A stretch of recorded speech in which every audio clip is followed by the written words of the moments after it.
Thank you to my patrons for supporting the channel and making it the best it can be. Hey fantasy fans, welcome back. It's Dan here with Treebeard Book Reviews, and I can't believe we're already halfway through the year. A lot has happened this year for me in terms of the channel, in terms of my reading goals, and just in terms of my life too. I finished my master's recently, bought a new house. The channel's getting close to 2,000 subscribers, and I'm one book off my reading goal for the year. I set a pretty low goal. I set 40 books, as you can see on my Goodreads here. So, I'm just working away at that. I mainly set that low goal just because, I did start a new job this year too, and I wanted to, I know I was doing my master's, so I knew I'm like, okay, I need to give myself some leeway. So, we're back with the 6 month. We're recapping all the books I've read.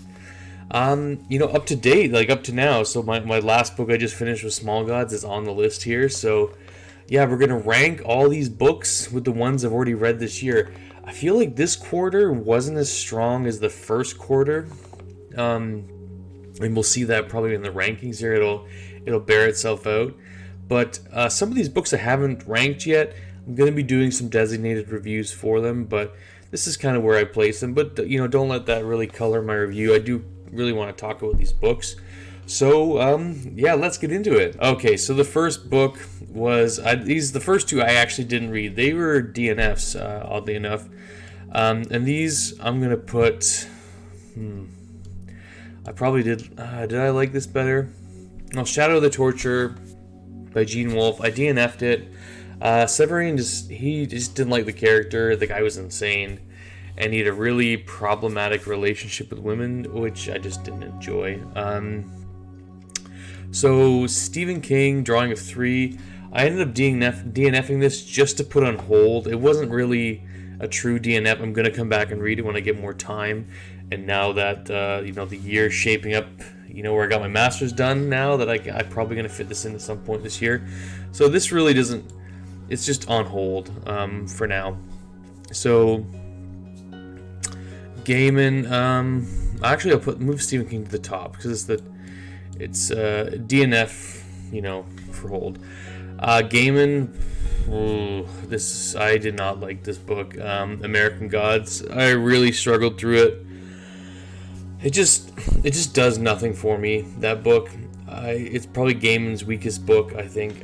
I do want to read the Anansi Boys, but I don't know. This one was just Shadow, the main character, is so boring and dry, and I just don't know how Gaiman did it. He just made this character who should be interesting based on everything that's part of his past, his family, and he's not. It's really such a letdown. So yeah, this should be here. Donate. It sucks. It really sucks. Hobbit is straight to S tier. So this is actually just Andy Serkis's version. I'm going to rate. The Hobbit is fantastic. It's one of my favorite books. But I'm really rating the Andy Serkis version of The Hobbit here. It's good. It's so good. Because you're waiting for the one chapter, like Riddles in the Dark, and it's so good. I just had a shit-eating grin on my face the whole time it was going. Yeah, I think I'm going to leave it here. I still think I enjoyed the Graveyard Book a little bit more. So the next S tier is Night Watch, and that's going to go above, not there, it's going to go right above the Graveyard Book. This book was one of the best Discworld books I've ever read. One of the best books I've read ever. It's like Back to the Future. It's just trying to think. There's a really good comparison where it's like Back to the Future meets something, but it's so good. It's Back to the Future meets Les Mis. That's it. And it was such a fantastic book. Absolutely deserves to be in the stunning tier. I gave this an S tier when I reviewed it. I cannot wait to go back to it. It was just a lot of fun. And it's one of those books too that when I eventually reread the Discworld, I know I'm going to get something else from it. It's just another City Watch book. I just don't know how they're so good. They're so strong. They're just unbelievably strong. So this deserves to be an S tier. So Stormfront, started Harry Dresden. I really enjoyed this. I think I gave this a B tier. And yeah, so this is gonna go. I think this is actually. I think I liked it more than Last Argument of Kings. Last Argument of Kings is a bit of a letdown, to be honest. Yeah, I think that's where that goes. I feel good about that. I'm gonna leave myself a caveat to like go through this at the end and just edit it and tweak it a little bit if I need to. But so far, I'm feeling solid. Like I said, like this last quarter here wasn't super great, I think, in terms of books. So Hyperion, Fall of Hyperion. I'm putting this in ebook tier. Can safely buy an ebook, and it's probably top of that. It was okay. I liked the ending. I thought the ending was satisfying, and it tied everything up nicely. But it just didn't have that same impact that Hyperion had, and I think that was really just due to the narrative style. Like these 6 different stories told in 6 different ways, and they just hit really hard, and it really showed Dan Simmons' artistic writing. And I don't know if it's just like the artsy fartsiness of it with Hyperion. I just don't think the Fall of Hyperion could have lived up to the hype, and it was a bigger book too. And like you'd like the new character that's introduced, but yeah, it was okay. It was good. Like I did enjoy my time with it. So Weird Sisters. I've had a bad relationship with Weird Sisters, to be honest. Like I said, the first time I listened to it was Celia Imrie, didn't like it. Read it, liked it.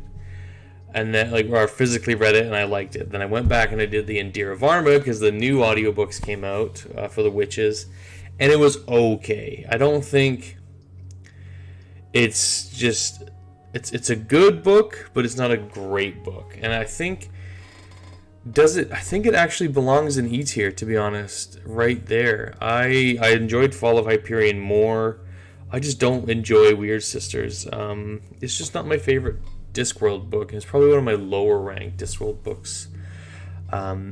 It's just, that's it. Okay, Fellowship, this is going to be contentious because, like I said, I'm just ranking the Andy Serkis, and there was one character he voiced in this that brought this down, and that's going to put it at bookshelf, and that's going to stay there at the bottom of the bookshelf because he voices one character, and instead of like being greeted by an old friend when I walk in the door, I felt like I was viciously kicked in the nuts, and it ruined. I actually ended up skipping this chapter because I couldn't take it any longer. Like it was giving me an aneurysm listening to it. So yeah, it's just, I don't know what happened here. I don't know what he thought, like, when he was voicing this character. It missed so hard. It missed unbelievably hard.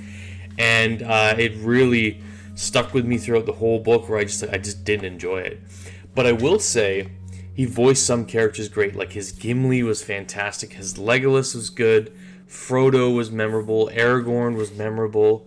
His Gandalf is amazing. He actually sounds like Ian McKellen, like, sometimes. So I think his Gandalf was probably his strongest voice. But there's just one that really just, like, brought it down so hard. It was so bad. Okay. Royal Assassin.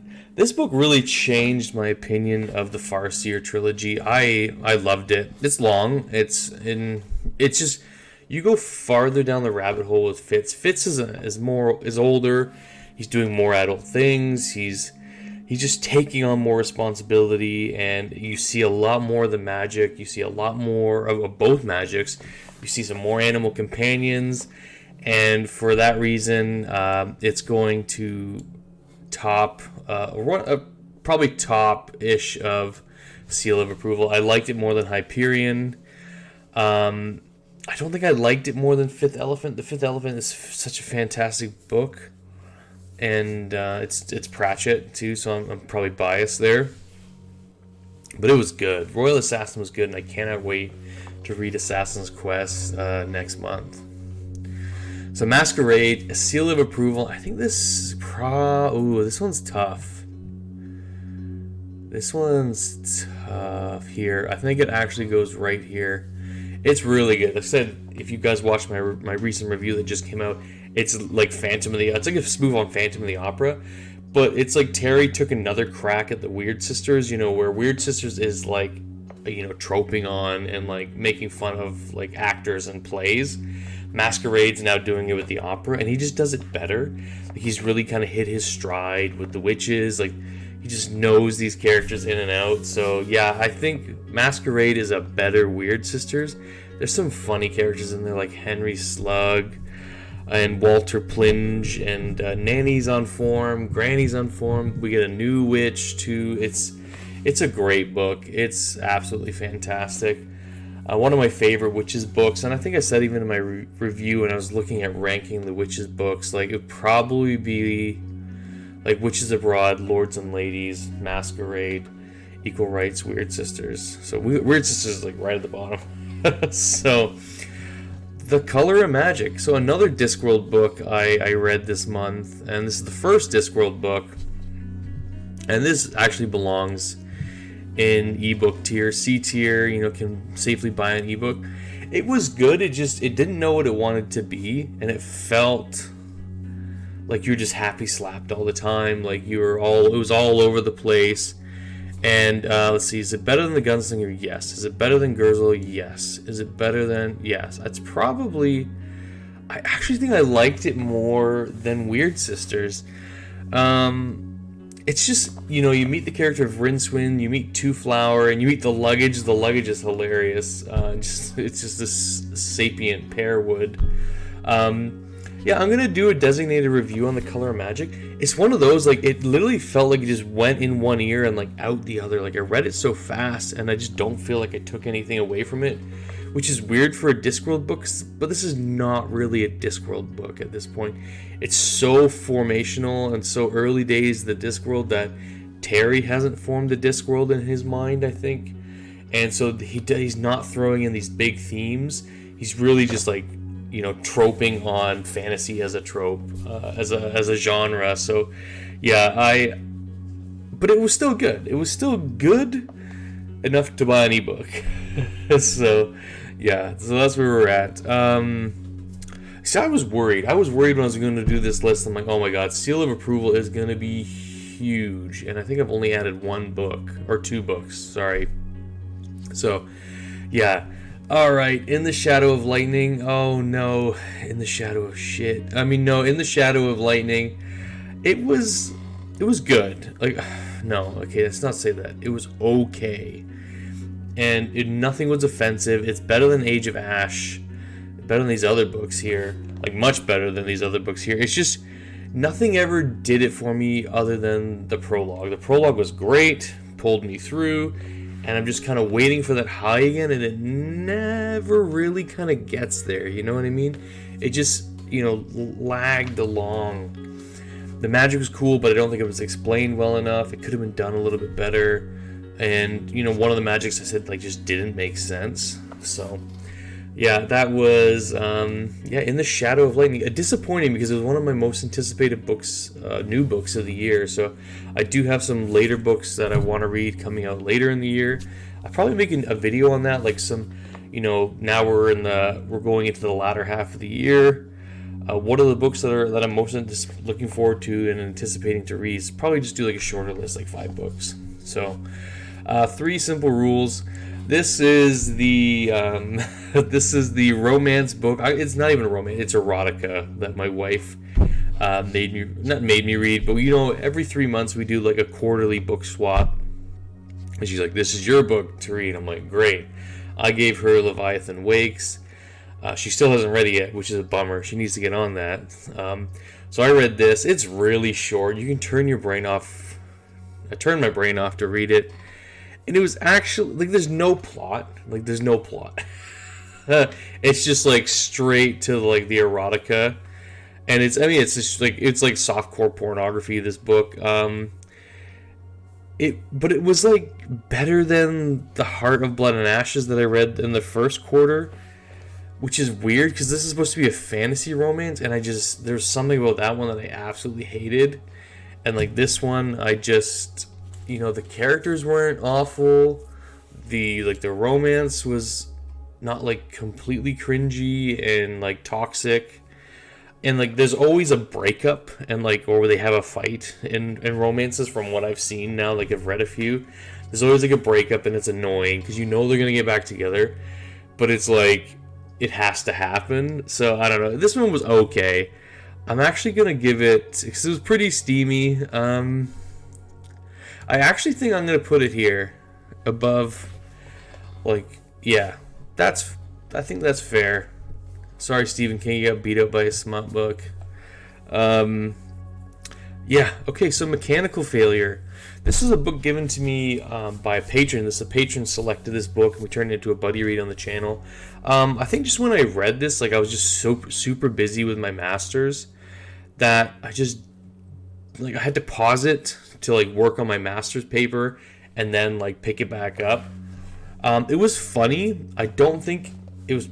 I know it's a trilogy. It's called the Epic Failure Trilogy. And I just don't... Something felt off. Something felt like it was missing.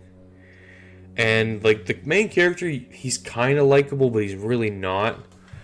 I haven't got a reviewer for this yet. I'm going to be doing a designated review. Where to put it? This is a tough one, because I haven't really thought about what I'm going to rank this book. And if I was to be honest, in my heart of hearts, it would probably be donate and probably be right here. I'm not going to donate just because it was a gift from a patron. Actually, no, I think I bought this one. But it was picked by a patron. So I'm actually going to put it here, mechanically. It was better than Age of Ash. Age of Ash was just a bad book. But I don't think it was as good as In the Shadow of Lightning. So, yeah, I'm happy with that. Alright, so Two Towers is straight to S tier. Where does it go? Ooh, this is tough. I liked it more than The Hobbit. I liked it more than The Graveyard Book. Because the Two Towers is the best Lord of the Rings book. Hands down. There's just so many things that happen. I mean, spoilers... I won't spoil Lord of the Rings, but I will say, you know, with this one, like, again, it's Andy Serkis's performance. You know, you get a lot more of a certain character in the Two Towers. There's a lot more things that happen action-wise. Two Towers is just a fantastic book. Andy Serkis knocks it out of the park. The one annoying character that he voiced earlier is not in this part of the book and doesn't come into the book rest of the book. So that might give you a hint of who the character is. But yeah, Two Towers. Oh, this is tough. But again, it's ranking Andy Serkis' performance, not just Two Towers itself. I think that's right there. It's yeah. Okay. And Small Gods. Oh, Small Gods. And so I've read Small Gods. Like, I physically read it. And now I listen to the Andy Serkis. It's a lot of Andy Serkis this quarter. So do I judge it? I haven't done a review for this on the channel. And do I judge it based on his audio, or do I judge it based on just the book itself? Because this is tough. I think I'm going to do both. And I mean, Small Gods is one of the best Discworld books. It's a standalone. It's such a dialogue on religion and what it means to, like, have faith, and what believing in a God means, and what your faith does for you and how it affects you as a person. This book has so many themes in it, and it's so well done. And it's S tier 100%, but where? This is tough. Because Howling Dark and Demon in White are some of my favorite books of all time. Man, but and Legends and Lattes, if I think about it, is it still my favorite book after all this? Ooh, okay. There's gonna be some reordering. I think that's gonna have to happen. So, what was my favorite book of the year so far? If I think about it, what book has stuck with me the most memorable?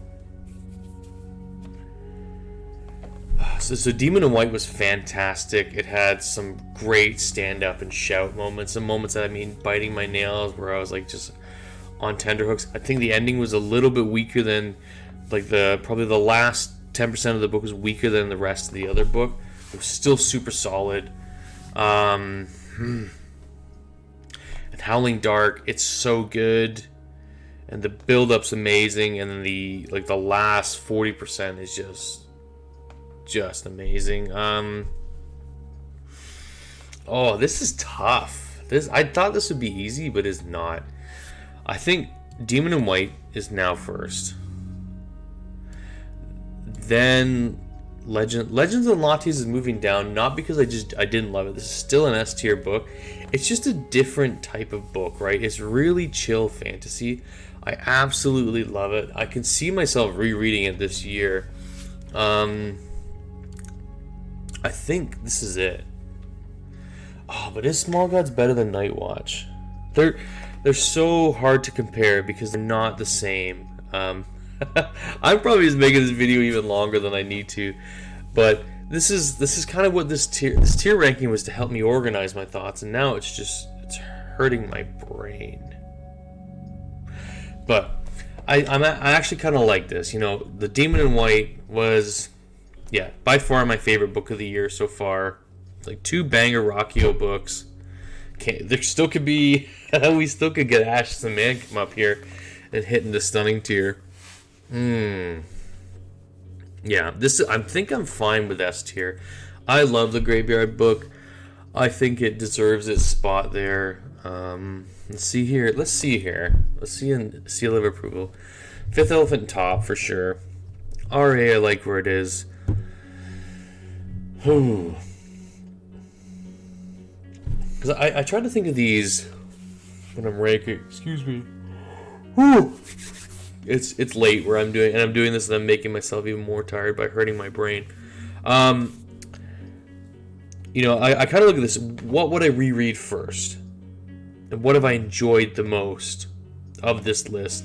Harry Potter is hard because I've read it so many times. I've listened to it on audiobook so many times too, that it's really an unfair comparison for all the other books on this list. This is just like, I threw this in as like a quick read when I was in between Audible credits. And maybe for that reason, I'm going to move it to the bottom here. It's still super highly ranked. And maybe I'll do a video on ranking Harry Potter and talking about Harry Potter books. Because this is just to put them on the list. And I think if I was looking at books that weren't rereads, that were new reads this year.